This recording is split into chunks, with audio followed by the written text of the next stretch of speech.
দর্শক, এই মুহূর্তে নির্বাচন কমিশনে আছেন সহকর্মী মিফতা গালিব। সরাসরি যুক্ত হচ্ছি তার সাথে। গালিব, নির্বাচন কমিশনের আজকের কর্মযজ্ঞ নিয়ে কি খবর আছে আপনার কাছে, আমাদের জানাবেন।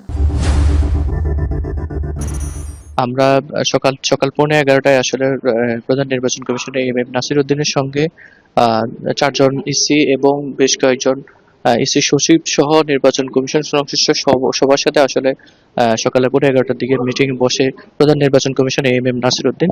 তো আমরা নির্বাচন কমিশন যে বিষয়টা আমরা বলতে চাই সেটা হচ্ছে যে গণভোট এবং একই দিনে নির্বাচন প্রায় 12 লাখ 12 কোটি 76 লাখ ভোটার সব মিলে প্রায় 25 কোটি ভোটার যারা আসলে নির্বাচন এবং গণভোটে অংশগ্রহণ করবে। তো সেটা আসলে সময় নিয়ে আসলে মূলত বিভিন্ন মহলে আসলে কথা চলতেছে, বিশেষ করে এই যে একই সময়ে এই যে গণভোট এবং নির্বাচন দিবে, তো সেই ক্ষেত্রে বিভিন্ন রাজনৈতিক দল এবং বিভিন্ন অংশীজন মূলত প্রস্তাবনা দিয়েছে যে নির্বাচনের আগে অথবা নির্বাচনের পরে 1 ঘন্টা মূলত বাড়ানোর বিষয়ে আসলে কথা হয়েছে।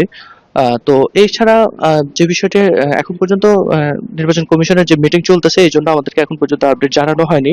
এছাড়া পোস্টাল ব্যালট আনা নেওয়ার বিষয়ে আজকে বৈঠকে চূড়ান্ত হওয়ার বিষয়ে আসলে কথা রয়েছে, এবং ভোটের তারিখ মনোনয়ন বাছাইপত্র, মনোনয়ন জমা সহ বেশ কয়েকটি বিষয় নিয়ে আজকে হয়তো নির্বাচন কমিশন চূড়ান্ত সিদ্ধান্তে আসবে।